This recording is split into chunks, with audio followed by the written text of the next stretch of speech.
안녕하세요. 인코랩TV 김승철입니다. 제가 지금 타고 있는 차는요, 저희 채널에서는 처음으로 리뷰로서 보여드리게 된 캐딜락 차량인 것 같은데요, 작년에 국내에 런칭한 캐딜락의 순수 전기 SUV인 리릭입니다. 이 차를 일상주행 조건에서 탔을 때 확인되는 점들을 여러분들께 소개해 드리도록 하겠습니다. 본격적으로 리뷰 시작하기 전에 트리 컴퓨터 리셋하겠습니다. 이 차는 요 33인치 모니터에 우측 부분에서 트리 컴퓨터를 볼 수 있는데요, 그래서 여기에서 요 아이콘 밑에 있는 3개 중에 요 가운데 거 요걸 누른 다음에 이렇게 왼쪽 오른쪽으로 해주면 여기서 메뉴가 이렇게 바뀌거든요. 그래서 이제 저는 요 트립 1을 리셋하겠습니다. 이걸 길게 눌러가지고 초기화라고 돼 있죠. 네, 이렇게 초기화를 했죠. 이제 리뷰 마칠 때쯤에 이제 총 주행 거리와 총 평균 전비 보여드리겠습니다. 영상 시작에 앞서서 하나 말씀드릴 거는요, 제가 지난 폴스타4 리뷰 영상 때부터 사용하기 시작한 카메라가 있습니다. 바로 인스타 360의 최신 액션캠인 에이스 프로 2입니다. 오늘 영상에서도 그 카메라 한 대를 활용을 하고 있는데요, 이 일상 리뷰 영상에서는 여기 운전석 쪽에서 앞을 비추는 이 POV 각도의 영상에 대해서 그 카메라를 사용하고 있다라는 점을 말씀을 드립니다. 이 차의 정확한 이름은요, 리릭 600E4입니다. 그 이름의 의미를 말씀을 드리면, 먼저 600이라는 숫자는요, 이 차가 낼 수 있는 최대 토크가 뉴턴미터로 했을 때 600대에 해당하기 때문에 그렇습니다. 그리고 E4는 사륜구동이긴 한데 그러니까 전동화된 사륜구동이다 라는 의미로 600E4라는 이름을 갖고 있습니다. 이 차는 앞바퀴와 뒷바퀴에 각각 한 개씩의 전기 모터를 갖고 있는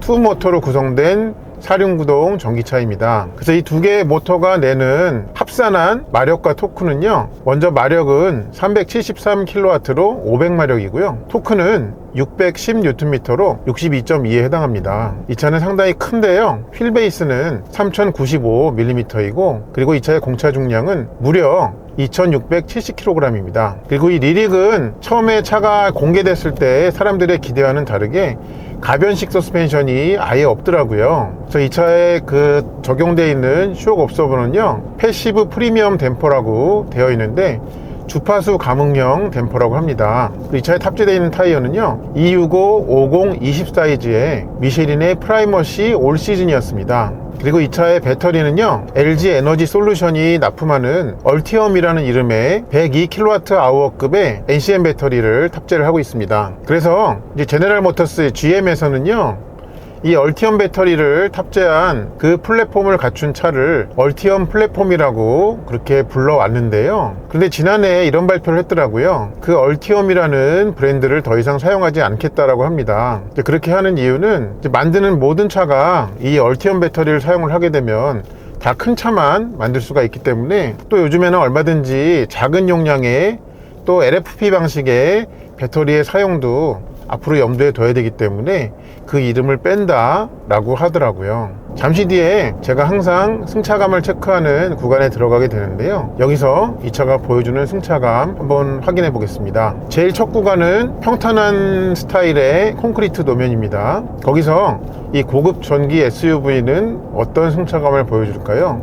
자, 이제 해당 구간에 진입을 하게 됩니다.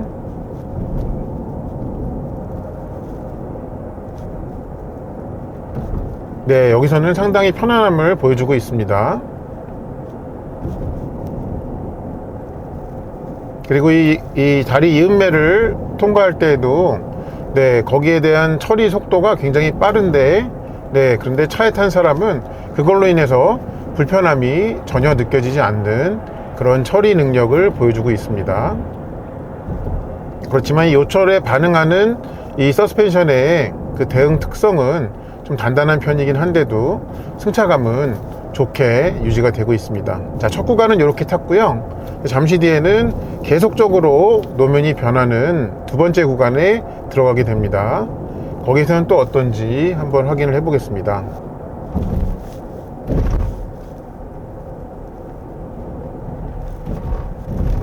근데 이제 갑자기 나오는 좀 푹 파진 그런 데서는 그 노면으로부터의 충격이 탑승자의 몸에까지 전해집니다.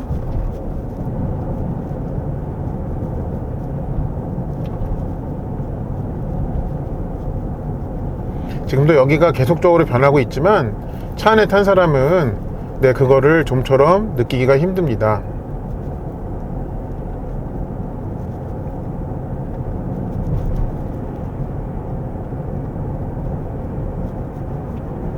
노면으로부터의 자잘한 변화를 처리하는 수준이 상당히 뛰어납니다.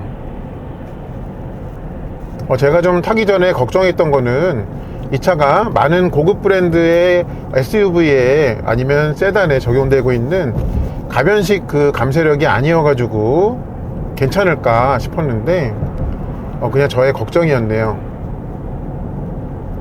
근데 이제 높이 차이가 좀 있는 그런 요철을 빠르게 통과할 때에는 그때는 좀 그 충격과 진동이 탑승자의 몸에까지 전해진다 하는 점은 말씀을 드리겠습니다. 그렇지만 여기는 차에 따라서는 굉장히 좀 불편함을 주는 그런 구간이긴 한데 이 차는 그렇지 않더라 하는 점은 확인이 되네요. 제가 아까 이 차의 플랫폼을 말씀드릴 때 얼티엄 플랫폼이라고 말씀드렸는데 그거는 일단 LG의 얼티엄 배터리를 기본적으로 사용하고 있기 때문에 그런데요. 근데 이제 배터리 부분을 좀 제외하고 GM에서 이 차에 부르는 그런 플랫폼의 기준으로는 BEV3 플랫폼이라고 하고 있습니다. 그러니까 BEV는 아시다시피 배터리로만 구동되는 전기차를 얘기하는 거잖아요. 그래서 이제 순수 전동화 자동차를 위한 3세대의 플랫폼으로 기반을 갖고 있다, 그렇게 보시면 될 것 같습니다. 이 차는 실내 곳곳이 상당히 고급스럽습니다. 제가 이제 자세한 디테일은 이따가 다른 기회로 보여드릴 텐데요. 그리고 이 차의 국내에서의 판매 가격은요 1억 690만 원이더라고요. 그래서 이제 국내에서 그 전기차가 보조금을 받을 수 있는 상한선이 차 가격이 이제 8,500만 원이잖아요. 그렇기 때문에 이제 이 차는 전기차 보조금과는 아무 상관이 없는 가격대입니다. 근데 이제 캐딜락의 미국 사이트를 보니까요, 이 듀얼 모터, 그러니까 이 600E4 모델에도 트림이 여러 가지가 있더라고요. 근데 이제 국내에 적용된 사양과 비교를 해봤을 때 미국 기준으로는 스포츠2에 해당한다고 보이더라고요. 그래서 그 미국에서의 스포츠2 트림의 판매 가격 MSRP가 이제 69,000불 가까이 하더라고요. 그럼 거기에다가 현재 기준에 $1 환율을 곱하니까 한 1억을 아주 약간 넘더라고요. 그래서 국내에서의 가격이 미국과 비교를 한다면요 그렇게 높게 책정됐다고 볼 수는 없습니다. 그리고 이제 미국에는 싱글 모터인 후륜구동 모델도 있지만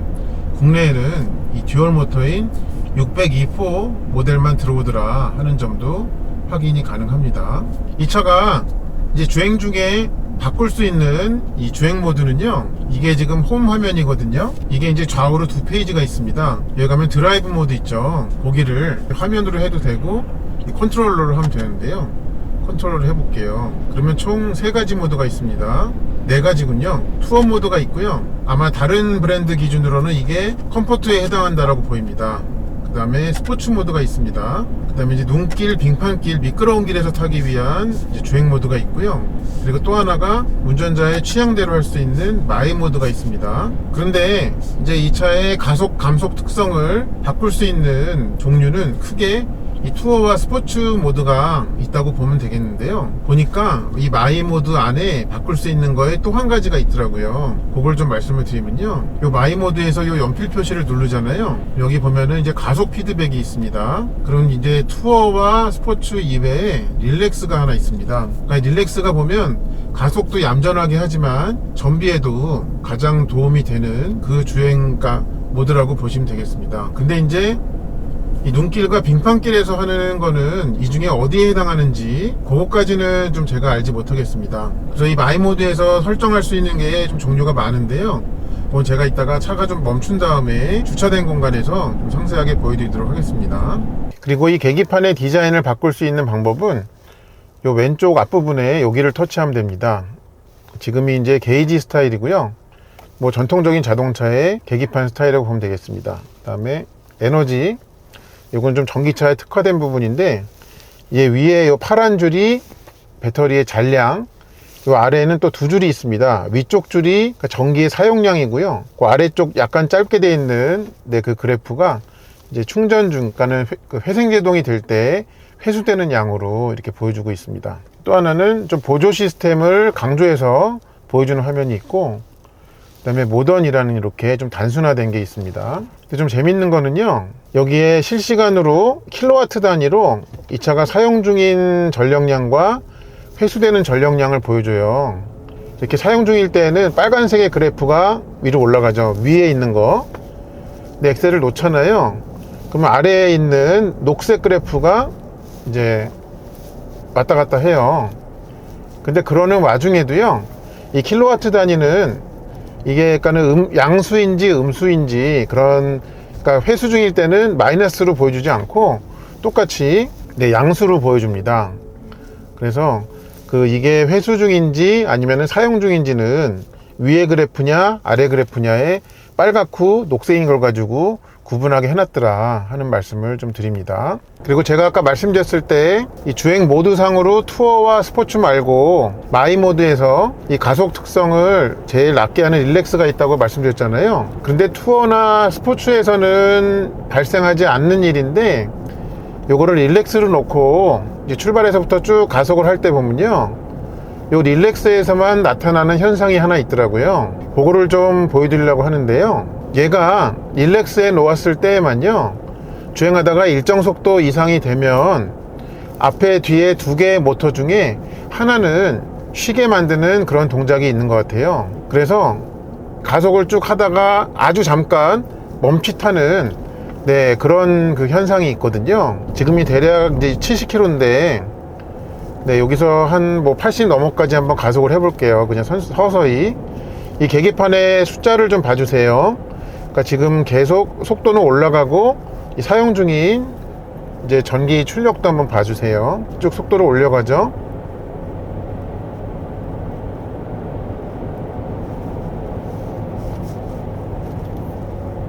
지금 보이셨어요? 자, 다시 한번 보여드리겠습니다.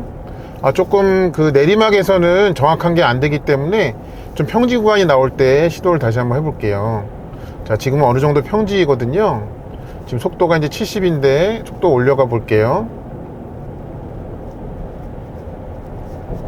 이렇게 이 킬로와트가 한 20kW씩 잠깐 떨어지는 때가 있습니다. 분명히 속도는 상승 중인데. 자, 다시 한번 해볼게요.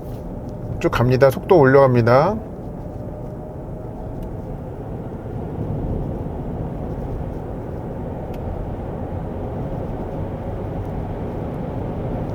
보이시죠? 네. 그러니까 가속 중인데 아주 약간, 근데 이게 기준 속도가 딱 고정되어 있지는 않은 것 같아요.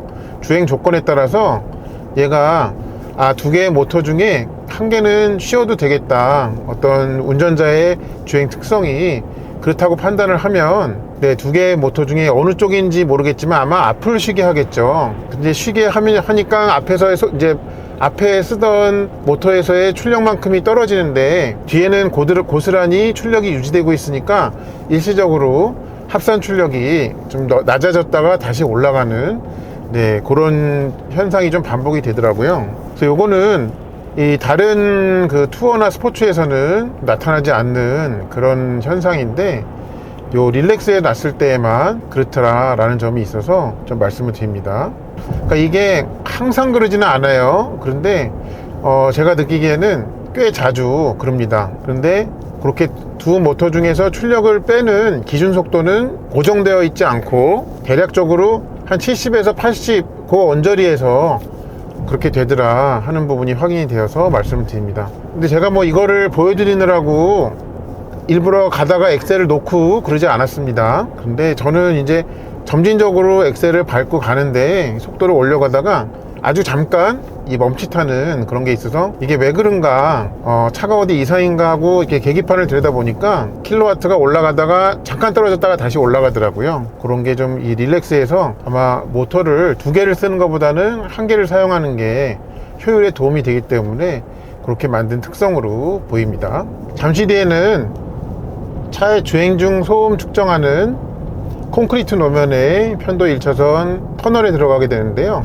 거기서 이 차의 주행 중 소음 특성 한번 보겠습니다. 이 차는 앞도어에까지 이중 접합 유리가 들어가 있었습니다. 그리고 이 차에는 홈페이지를 보니까 그 액티브 노이즈 캔슬레이션이 있더라고요. 그래서 좀 여기서 소음 수준이 어떤지 좀 기대가 됩니다.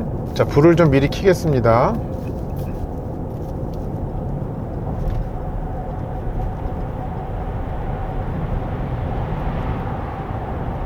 상당히 조용하네요. 얘는 타이어 폭이 265이면 넓은 편이거든요. 근데 그 타이어 자체의 소음도 매우 틀어막혀져 있고, 또 다른 차에서는 좀 잘 경험하지 못했던 좀 뛰어난 특징 중에 하나가, 지금 요 지붕에 썬루프에 쉐이드를 열어놨단 말이에요.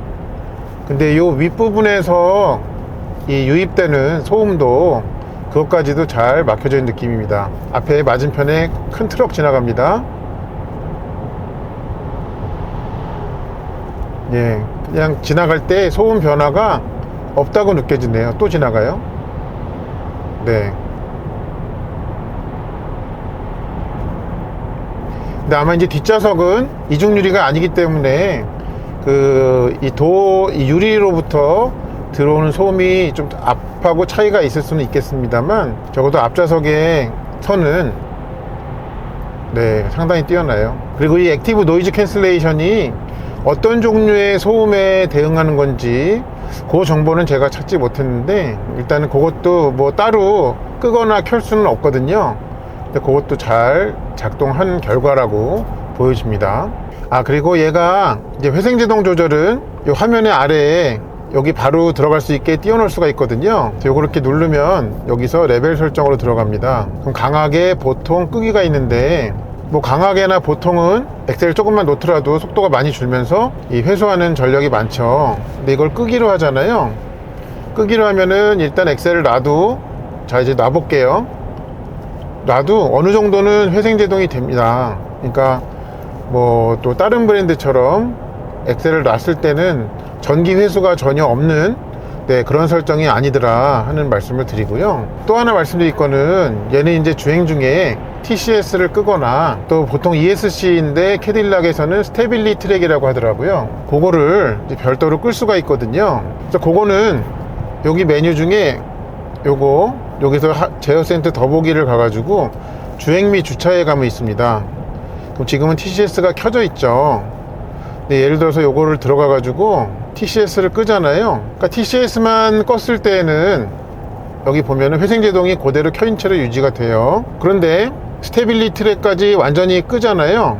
요거는 또 지금 선택을 못하네. 그러니까 뭘 말씀드리려고 했냐면은, 요 ESC까지 끄면요, 그럼 회생제동이 강하게가 선택이 안 되더라고요. 그래서 이 차에서의 ESC 오프를 넣어 놓은 거는 막 이렇게 어떤 이 차로 스포츠한 주행을 즐기라 이런 취지는 아니고, 이제 눈밭이나 아니면은 뭐 사막이나 이런 데에 들어가게 됐을 때 TCS 오프만 가지고는 이제 탈출이 안 될 때, 그때 좀 강한 구동력을, 그러니까 땅을 파내는 그 능력을 만들어 주기 위해서 그때 사용하라고 있는 것으로 해석이 됩니다.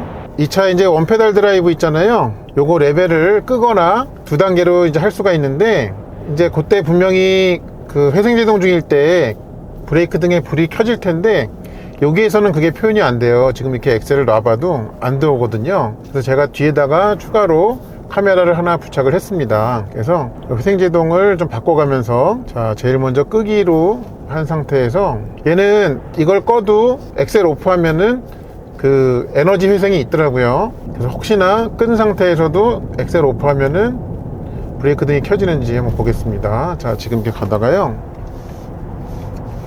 브레이크 등을, 네, 변화가 없어요.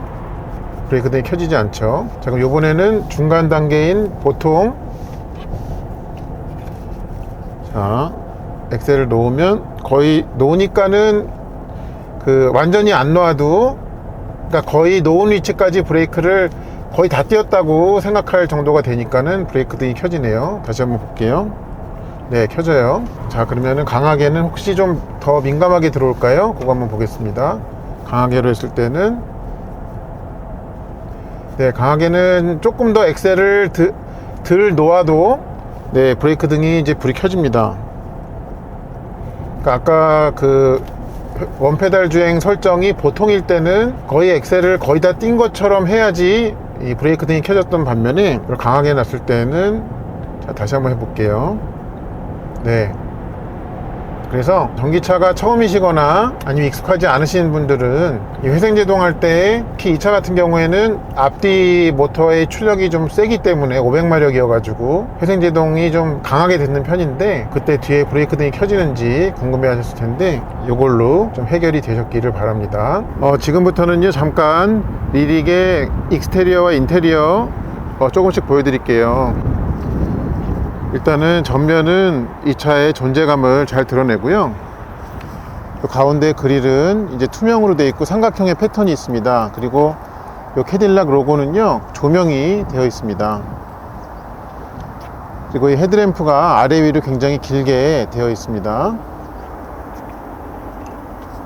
그리고 이 차의 휠 타이어는요, 네, 20인치고 그 다음에 미쉐린의 타이어고 265-50 사이즈입니다. 그리고 이 타이어의 제품명은요, 프라이머시 올 시즌입니다.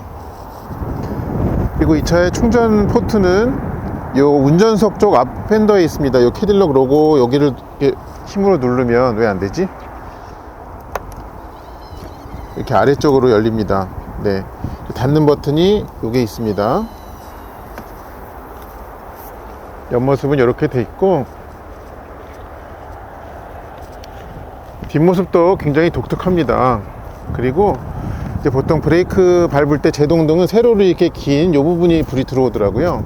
그래서 이제 예전 캐딜락들 보면은 이렇게 휜 형태로 이게 그 램프가 돼 있잖아요. 그런 걸 살린 것 같아요. 여기 리리가 돼 있고, 그 다음에 이 차의 정확한 모델명은 602-4라는 그 로고가 이렇게 있죠. 이 트렁크를, 테일게이트를 열 때는 요거를 이렇게 아래로 누릅니다. 네, 그럼 이렇게 이런 식으로 되어 있고, 그 다음에 요 이어를 폴딩하는 버튼이, 네, 스위치가 이렇게 왼쪽 오른쪽 따로따로 있습니다. 그래서 이제 접는 것만 전동으로 그렇게 할 수 있습니다. 그리고 수동으로 틸팅하는 레버는 여기 이렇게 있습니다. 리클라이닝 레버. 테일게이트는 이걸로 이렇게 닫고요. 자, 이런 식으로 생겼습니다. 네, 디자인은 상당히 멋지고, 이렇게 지나가면은 한 번씩 쳐다보게 되는 디자인을 갖고 있습니다. 그리고 이제 팝업식으로 되어 있는 도어 핸들이 좀 이렇게 앞방향이 벌어지게 그런 형태를 갖고 있습니다. 한번 들어가 볼까요? 네, 실내는 이렇게 되어 있고요.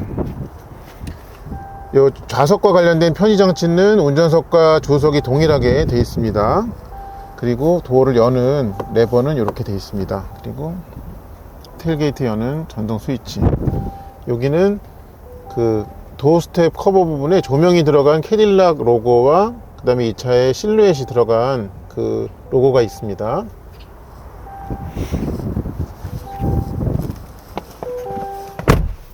자, 그리고 이렇게 실내에 앉으면 33인치의 요 커브드 디스플레이가 이제 한눈에 들어오고요. 이렇게 운전석에서 보면, 네, 요 양쪽에 림 부분에 요 뒤편에는 뭔가 표시되는 내용이 없습니다. 그래서 운전자가 볼 때에는 요 스티어링의 그 림 때문에 뭔가 가려지는 정보가 오른쪽이나 왼쪽에 없다는 것을 확인할 수가 있죠. 그리고 요 패들처럼 생긴 거는 당기고 있는 동안에만 강하게 회생제동을 하는 그 리젠 온 디맨드라고 하는 게 있습니다. 뭐 터치 스크린으로 조작을 하지만 여기에도 이제 컨트롤러가 있습니다. 주요 메뉴의 버튼들은 여기 있고요. 그리고 이 공조장치 부분은 건반 스타일의, 네, 그 스위치들을 갖고 있습니다.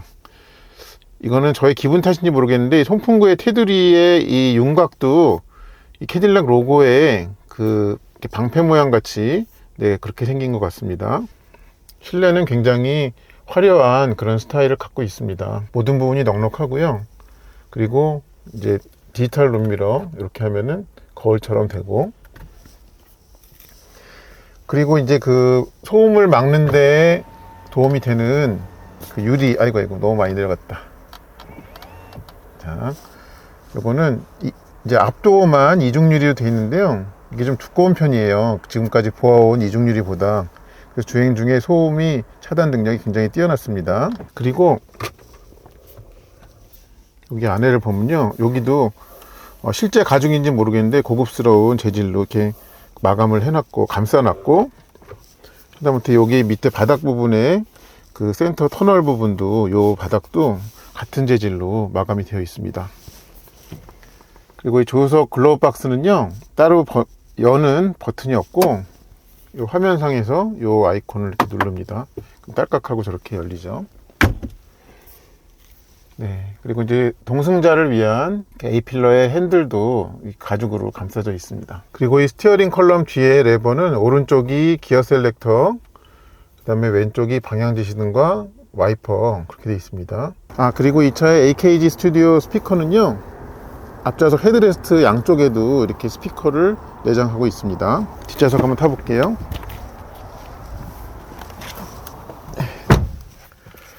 뒷좌석에서도 굉장히 넉넉하게 되어 있고, 이제 개폐가 되는 이 파노라마 선루프가 굉장히 넓은 면적으로 되어 있습니다. 이 뒷좌석의 헤드룸 바로 위까지 이렇게 유리로 되어 있어서 개방감은 상당히 뛰어납니다. 시트는 이렇게 뒷부분까지도 가죽으로 이렇게 마감이 되어 있고요. 그리고 여기에 열선 부분, 네. 요걸 지금 안 되게 잠겨 있나 보다. 여기 이제 공조장치, 네, 그게 있습니다.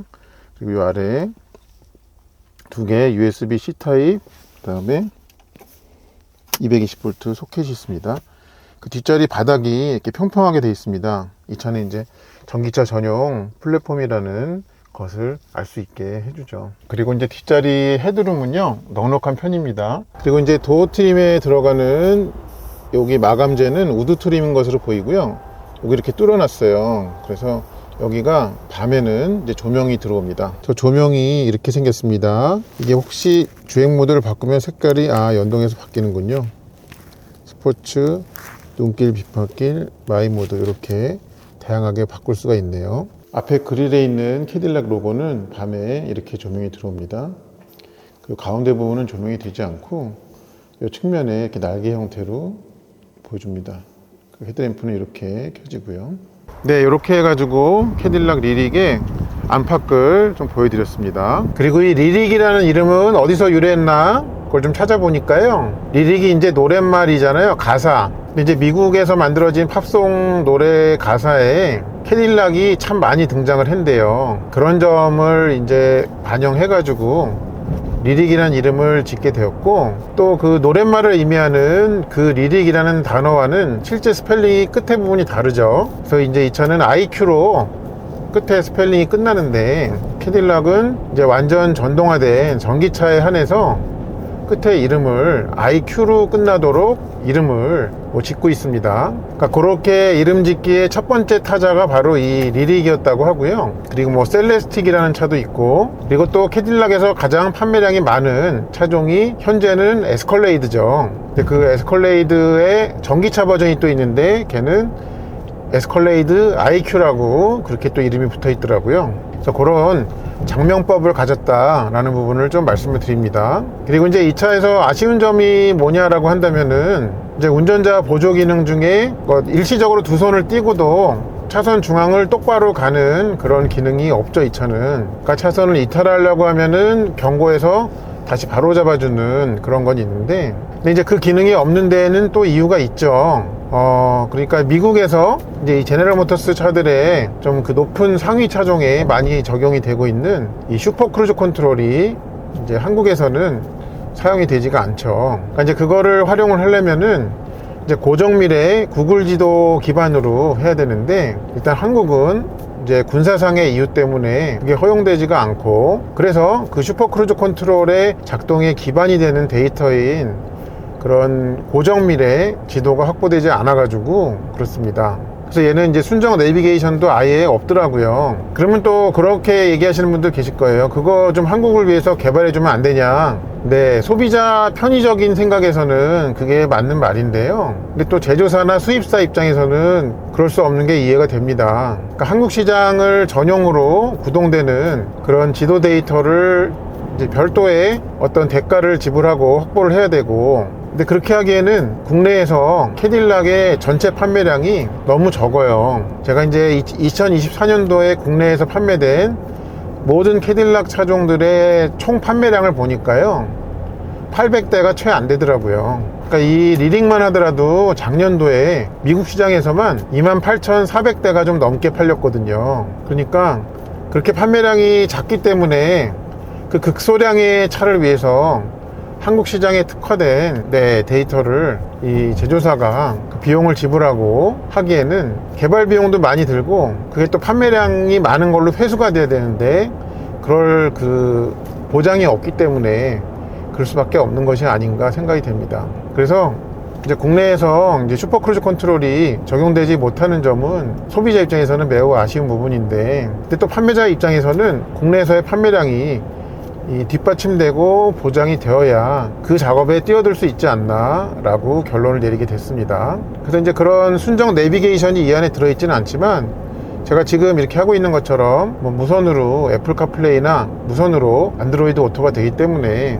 이 내비게이션이 없는 거에 대해서는 그렇게 큰 단점은 아니라고 생각이 됩니다. 다만 그걸로 인해서 이 슈퍼크루즈 컨트롤까지, 그러니까 미국에서 평가가 좋은 그 기능까지 국내에서 만날 수 없는 점이 아쉬운 부분이죠. 혹시나 이 영상을 보시는 분들 중에 혹시나 또 이런 분들 계실 수 있어요. 뭐 1억이 넘는 차에 에어 서스펜션도 안 들어갔느냐. 그거는 그 캐딜락 코리아, 그러니까 한국 GM 사업장이 뭐 사양이 있는데 빼고 온 게 아니라 이 리릭 자체에 그런 가변 감쇄력 서스펜션이 사양으로 존재하지가 않았습니다. 근데 이 차가 이제 나오고 나서 캐딜락은 이제 고성능 버전이 끝에 이름에 V가 붙잖아요. 그러니까 리릭도 V 버전이 있는데 그 차에는 이제 어댑티브 댐퍼가 들어간다 라고 되어 있더라고요. 근데 이제 일반 이 차처럼 듀얼 모터나 아니면 후륜 구동인 싱글 모터 리릭에는 그런 가변 감쇄력 서스펜션이 없고요. 그리고 이제 그런 부분은 아쉽기는 하지만, 근데 이 차는 패시브 프리미엄 댐퍼라는 게 들어가 있어서 그런지 웬만한 상황까지는 안락한 승차감을 고스란히 유지를 합니다. 다만 이렇게 요철이 높이 차이가 있는 요철이 좀 속도가 있는 상태에서 갑자기 나올 때 거기를 치고 갈 때에는 그걸로 인한 충격은 탑승자에게까지 주기는 한다라는 점도 함께 말씀을 드립니다. 그러니까 승차감은 컴포트 세팅이 맞다 하는 점을 말씀드리겠습니다. 그리고 이거는 제가 하듯이 그 USB 스틱에 노래들을 담아 가지고 들으시는 분들이 좀 불편하게 여기실 수 있는 부분이 있습니다. 뭐냐면요, 여기에 보면 8분음표 아이콘 요걸 누르면 이제 여러 항목들이 있는데 이게 스크롤이 안 돼요, 차가 움직이는 중에는. 그래서 더 넘어가고 싶어도 그 다음 곡을 뭔가 미리 스크롤해서 그거를 선택하고 싶은데 이렇게 차가 움직이는 중에는 그걸 할 수가 없다는 뜻이에요. 대신 이제 현재 듣고 있는 노래는 이 홈 버튼의 바로 오른쪽에 있는 요거를 누르면 되긴 해요. 근데 여기서도 다음에 그 목록을 미리 볼 수가 없다는 거죠. 그러니까 다음 곡으로 매번 넘기면서 하는 것 밖에는 내가 원하는 곡을, 그러니까 움직이는 중에는, 차가 움직이는 중에는 찾는 방법이 없다 하는 점은 좀 불편하게 느껴집니다. 없어요, 그런 방법이. 물론 이제 운전 중에 화면을 자꾸 터치하지 말라 하는 걸 텐데요. 근데 그거는 여기 가운데 이제 그 컨트롤러가 있잖아요. 그래서 그냥 팔걸이에 팔을 얹어 놓은 채로 할 수 있을 것 같은데 그거까지 좀 차가 움직일 때 막아 놓은 점은 너무 안전을 고려한 게 아닌가 싶습니다. 제가 이제 목적지를 그 100kW급의 급속 충전소로 해놓고 가는 중인데요. 거기까지 도착하는데 한 20분 정도 남았더라고요. 그래서 이 충전과 관련 메뉴 중에 이 고속 충전 준비라는 항목이 있더라고요. 그러니까 이게 쉽게 얘기하면 이제 배터리 컨디셔닝이죠. 요거를 좀 키겠습니다.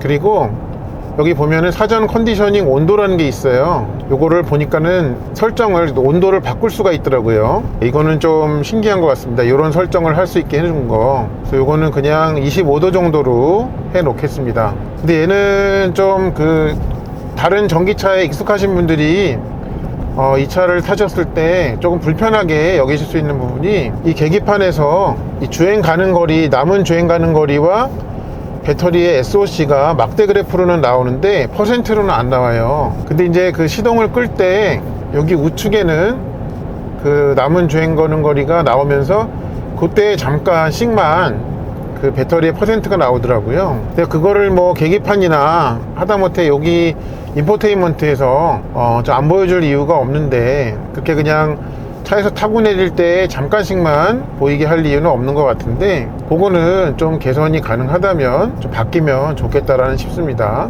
막간을 이용해 가지고요, 여기 가운데 인포테인먼트의 메뉴 구성 한번 보여드릴게요. 지금이 이제 홈 화면이고 이렇게 두 페이지가 있습니다. 그래서 오디오 이렇게 되어 있는데, 요거는 이제 차가 움직이는 중에는 스크롤이 안 된다는 거 아까 말씀드렸죠. 뭐 이런 식으로 되어 있고요. 그다음 전화, 이제 공조 장치는 여기에 버튼이 따로 있지만 여기에 이제 대고 있을 때 화면이 이렇게 나오게 됩니다. 켜야지 이게 나오는군요. 요거는 지금 뒷좌석을 보여주는 거죠. 이렇게 되어 있습니다. 그리고 자동 주차 보조 메뉴가 있고요. 요거는 지금 해볼 수가 없으니까 일단 스킵할게요. 그리고 설정에서 연결이 이렇게 있는데요. 안드로이드 오토와 애플 카플레이, 차량,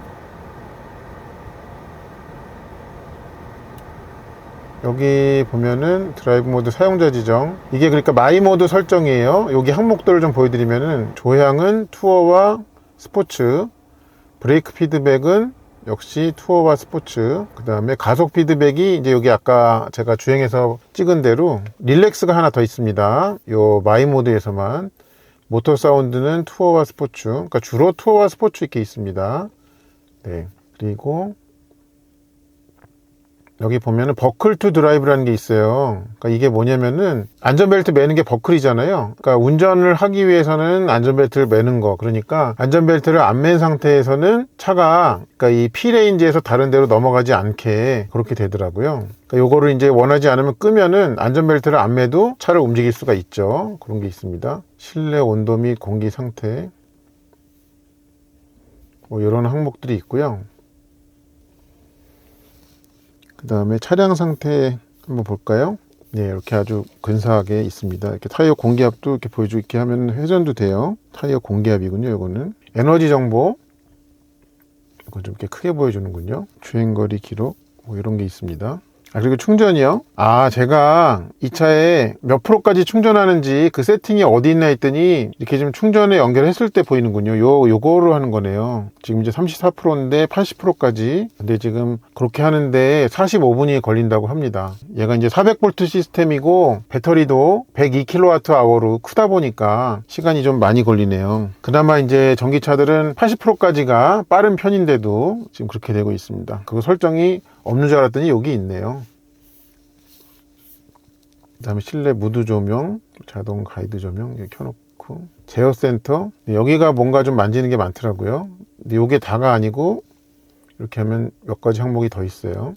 이거 차일드락을 이렇게 소리가 나네요. 이거 이제 글러박스 여는 거, 실내 등 불 켜는 거, 파워윈도우 잠금, 카메라 설정이고 표준이고 오버헤드고 측면, 네, 이렇게 양쪽 바퀴 보여주는 것도 좋네요. 뒤에 요거는 이렇게 한다고. 오케이.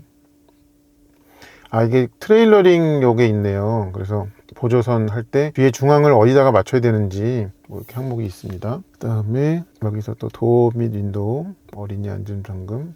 아까 거기 있는 것들이랑 좀 겹치네요. 그쵸? 모션 센서는 뭐 이제 차 안에 누구를 남겨놓은 상태에서 문을 잠갔을 때 알람이 울리지 않도록 끄는 거, 그거를 이제 얘기하는 거네요. 드라이브 모드. 아까는 이제 바꿔보기만 했는데, 뭐 각각의 투어, 스포츠, 눈길, 빙판길, 마이 모드. 근데 이제 여기까지는 요게 그러니까 인포메이션을 보여주죠. 어디에 적합한 건지 친절하게 설명을 보여줍니다. 빠른 주행용, 핸들링은 강화한다고 돼 있어요. 눈길, 동력 전달을 원활하게 하고, TCS, 네, 미끄러운 도로용. 그리고 이제 여기 가서야 아까 요건 한번 보여드렸죠. 항목별로 그거 이제 보여드렸습니다.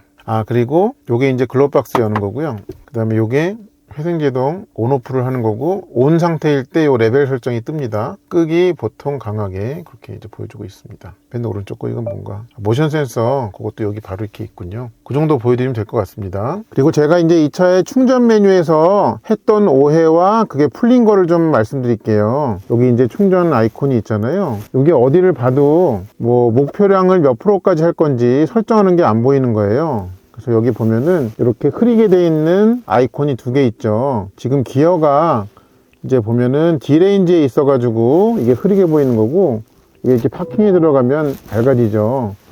그 중에서 위에 거를 누르잖아요.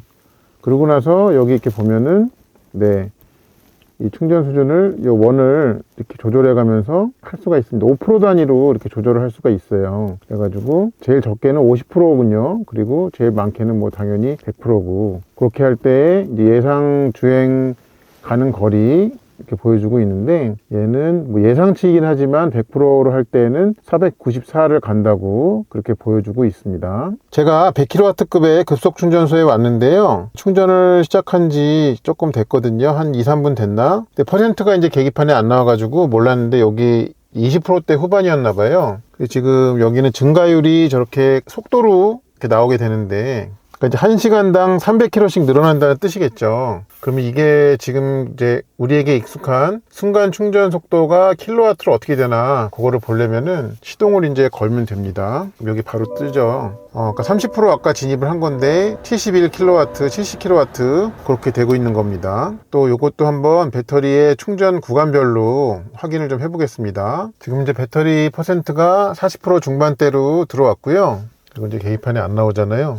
시동을 좀 걸게요. 속도는 73까지 나왔습니다. 73kW. 제가 아까 20% 후반대에서 충전을 시작해 가지고 이제 50%까지 되는데, 지금 시간이 얼마나 걸렸냐면요, 소요 시간이 저기 밖에 이제 충전기를 보니까는 한 27분 정도 걸렸습니다. 그래서 얘는 지금 이제 50% 접어들어 가지고 74kW에 결코 느리지 않은 충전 순간 속도를 보여주고 있지만, 근데 얘도 이제 배터리가 102kWh로 크기 때문에요.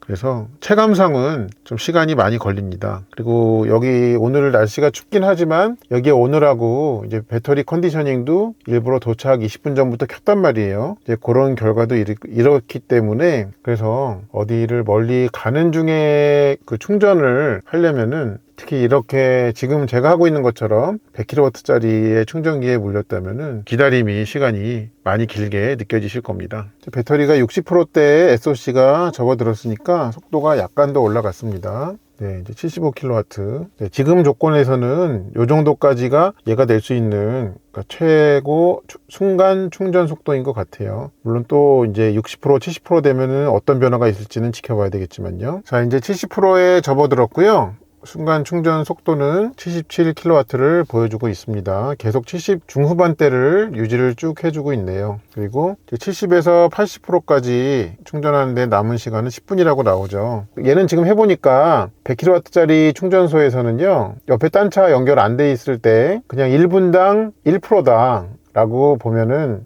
계산이 쉬울 것 같습니다. 1분당 1%. 근데 이제 80, 90, 100 이렇게 넘어갈 때는 그 공식이 좀 깨지겠죠. 더 느려지겠지만 그 아래의 구간에서, 그러니까 실 충전 속도가 빠르게 나오는 80%까지는 그렇게 볼 수 있겠습니다. 그러니까 어딘가로 가는 길에 충전을 하셔야 되는데 거기에 충전소가 이제 100kW짜리라면 참고하시기 바랍니다. 네, 지금 이제 77%로 80% 될 때까지 거의 막바지인데 속도가 약간 더 올라갔습니다. 79kW로 이제 곧 충전 마무리 되겠네요. 제가 그러니까 여기 충전소에 와가지고 한 30% 조금 안 된 그 퍼센트, 대략 27, 8%였을 거예요. 그때부터 80%까지니까 50, 한 2, 3% SOC를 채우는 거죠. 그리고 이 차의 마이 모드에서 이 브레이크 피드백이 두 가지가 있는데요. 이 두 가지의 이 주행상의 차이를 좀 말씀드릴게요. 그거를 좀 더 잘 느끼기 위해서 회생제동을, 그러니까 원페달 드라이브를 일부러 껐습니다. 제일 먼저 투어해 놓고 이렇게 가다가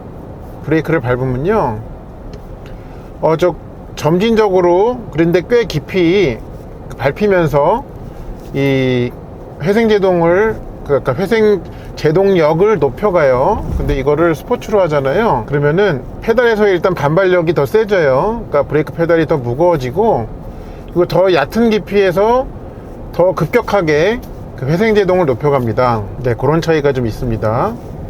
투어로 다시 한번 해보면은, 네, 꽤 깊이까지 밟히고 꽤 깊은 구간까지 이제 점진적으로 높여가는데, 스포츠로 하면은 이렇게 오른발을 조금만 그 브레이크를 밟아도 이렇게 좀 확 쓰는, 그리고 좀 약간 비선형적인 그런 그 회생제 동력의 상승이 있다 하는 점을 말씀을 드립니다. 자, 그리고 이 차에 디지털 룸미러 있잖아요. 요거 하면은 매우 시야가 선명하고 화질이 좋습니다. 역시 요것도 요 레버를 이렇게 하면은 그 거울처럼, 그 아날로그식 거울처럼 볼 수가 있고요. 얘도 이제 조정하는 게 메뉴가 한 3가지 항목이 있더라고요. 그 항목의 변경은 요 왼쪽 버튼 요거를 누르고 이게 밝게, 이제 더 밝게 하느냐 덜 밝게 하느냐 이렇게 할 수가 있고, 그 다음 거가 이제 줌인 줌아웃이 있습니다. 총 3단계가 있네요. 그쵸? 그러니까 이거를 제일 줌을 이렇게 당겨 놓으면요, 내 뒤에 있는 차가 내 바로 뒤에 붙어 있는 것처럼 그렇게 착시를 줄 수가 있죠. 자, 그 다음에가 틸트입니다. 아래 위로. 여기 이제 칸을 보면은 한 8칸 정도가 있어요. 네, 그래서 이렇게 3가지 항목을 조절하면서 사용할 수 있다. 이건 이제 틸트는 사람마다 앉은 키가 다르니까 거기에 맞춰서 조정할 수 있게 해주는 거죠. 그런 항목들이 있습니다. 아, 그리고 요거는 이제 엔진차 시절부터 캐딜락이 해오던 좀 독특한, 그러니까 운전자에게 경고를 제공하는 독특한 방법이긴 한데요, 시트 바닥 쿠션에서 그 위험이 있는 쪽, 그러니까 왼쪽인지 오른쪽인지에 따라서 쿠션의 왼쪽 부분 또는 오른쪽 부분으로 그 나누어 가지고 이 진동을 일으켜서 운전자에게 경각심을 일으킵니다. 그러니까 예를 들어서 뭐 지금은 이제 일부러 그러는 건데, 우측 차선으로 이렇게 붙는다 그러면은, 네, 그러니까 저의 오른쪽 엉덩이와 그 어디라고 해야 될까요? 허벅지 고기 부분 위치에서 이렇게 일정한 박자로 뚝뚝뚝 진동을 일으킵니다. 왼쪽으로 하면 또 왼쪽 마찬가지고요. 네, 그래서 이런 점은 좀 개성 있게 느껴집니다. 그래서 이러한 경고 방식은 운전자에게는 조금 더 이 직관적으로 위험 상황을 알려주는 표현법이라고 생각이 듭니다. 캐딜락 리릭의 매력은 뭘까요? 첫 번째로 떠오르는 거는 주행 그 자체입니다. 네, 이 차에 타서 운전석에 앉아서 네, 어딘가로 이동하는 것 자체가 굉장히 편안합니다. 여유가 있고요. 그리고 또 그렇게 하게 만드는 여러 요인 중에 중요한 축을 차지하는 거는 저는 이 조향의 세팅이라고 생각이 들거든요. 그러니까 이게 조향의 무게감도 그렇지만요, 중앙에서의 고정감도 굉장히 뛰어나고, 또 손에서 이 조향을 양쪽 방향으로 돌릴 때 그 조향 계통에서의 반발력과 네, 그 무게가 상당히 적절하고, 마치 예전에 그 전동식이 아닌 그런 그 스티어링을 작동하는 것 같은 느낌을 손으로 줍니다. 또 한 가지는 또 시트인데요. 네, 시트가 굉장히 잘 만들었다고 생각이 드는 것이, 제가 오늘 운전한 그 거리와 시간이 꽤 되거든요. 근데 아직까지도 제 몸에 어딘가에서도 통증이나 피로도가 거의 없다는 점이 이 차를 타면서 좀 느껴지게 되더라고요. 그리고 이제 보셔서 아시겠지만은 이 차는 굉장히 실내가 고급스럽죠. 그런 것이 또 운전하는 사람으로 하여금, 또 탑승하는 사람으로 하여금 굉장히 편안한 분위기에서 어딘가로 이동할 수 있도록 만들어주는데 많은 역할을 한다고 보입니다. 또한 이 차의 외관 디자인은 존재감이 상당히 뛰어나죠. 그런 것 또한 이 리릭이 갖고 있는 큰 매력입니다. 그래서 이 차가 1억이 넘는 돈을 지불하고 사야 되는 네, 그런 전기차이지만요, 그렇게 적지 않은 돈을 지불하고 나서 이 차를 타고 다닐 때 이 차가 표현해주는, 또 운전하는 그 운전자의 1인칭 입장에서 느낄 수 있는 그 고급감이 상당히 뛰어나다 하는 점은 이 리릭이 주는 매우 강력한 네, 그 매력이라고 생각이 듭니다. 그렇지만 이 차에 아쉬운 점도 많이 있죠. 특히 이렇게 33인치라는 큰 화면을 가지고도 여기에서 뭔가 그 설정을 바꾸거나 주행 중에 조작을 해야 될 때, 특히 차가 운행하는 동안에는 안 되는 것들이 되게 많이 있어요. 꼭 차를 멈춰야만 그 작동을 시키게 그렇게 좀 그 봉인을 해놨다든지, 아니면은 또 전기차와 관련된 각종 설정이나 이런 부분에서 좀 이렇게 다양하지 못하고 세밀하지 못한 그런 부분들이 있습니다. 또한 아까도 한번 언급됐다시피 이 슈퍼크루즈가 없음으로 해가지고, 또 거기에 아마 일부러 되어 있을 거예요. 이 차선 중앙으로 알아서 똑바로 가게 하는 그 기능 자체가 없기 때문에 좀 요즘의 차를 타지만 좀 약간 예전 시대의 차를 직접 운전하는 것 같은 그런 경험을 하게 한다는 것은 이 차가 가진 아쉬운 점이라고 여겨집니다. 그래서 이 차를 선택을 했을 때 좀 많이 만족하실 분과 아니면은 불편하게 여기거나 좀 불만족할 가능성이 높은 그런 분들이 좀 나뉜다고 보여지거든요. 먼저 이 차를 선택하셨을 때 만족하실 분들은 좀 어떤 분이라고 보여지냐면은 좀 엔진이 탑재된 고급차를 오래 타오신 분들, 그런 분들이 이 차를 어떤 첫 전기차로서 경험을 하셨을 때 먼저 차에서 누릴 수 있는 고급감은 유지를 하면서 거기에 전기차가 주는 장점까지 더해져 가지고 그 두 가지의 시너지가 이 차를 선택한 분께 큰 만족감을 주게 될 것이라고 생각이 됩니다. 또 한 가지는, 또 다른 분들은 이제 기존에 좀 가격대가 이거보다 아래에 놓여 있는 그런 전기차를 타셨다가 좀 그 차들이 채워주지 못하는 고급감, 편안함, 그런 부분에서 아쉬움을 느끼셨을 때 이 차를 한번 시승을 해보시고 경험을 해보신다면 그런 분들께 매우 큰 또 만족감을 드리게 될 것입니다. 반대로 이 차를 선택하셨을 때 조금 불편하게 여기거나 아니면은 만족스럽지 못하게 여기실 분들은 어떤 분들이라고 생각이 드냐면, 다른 브랜드의 전기차에서 여러 경험이 있으셔서 내가 더 많은 돈을 주고 차를 업그레이드를 했는데 그 차들에서 좀 내가 사용해 오던 기능이나 설정들이 더 높은 가격대의 차니까는 당연히 있어야 된다고 좀 믿으시는, 그렇게 여기시는 그런 분들께는 왜 더 비싼 가격을 줬는데 이런 게 없지 라는 이 차가 갖고 있는 어떤 좀 결핍, 그런 것들이 그분들에게는 좀 불편하게 아니면은 좀 불만족스럽게 다가올 수가 있겠다라는 생각이 들었습니다. 그렇지만은 이 차가 이제 1억 700만 원 가까운 가격이 매겨져 있지만 이 차를 이제 길게 타고 났을 때 이제 저의 느낌은 합당한 가격이네 라는 그런 가격대에 대한 납득을 하게 되더라 하는 말씀도 함께 드립니다.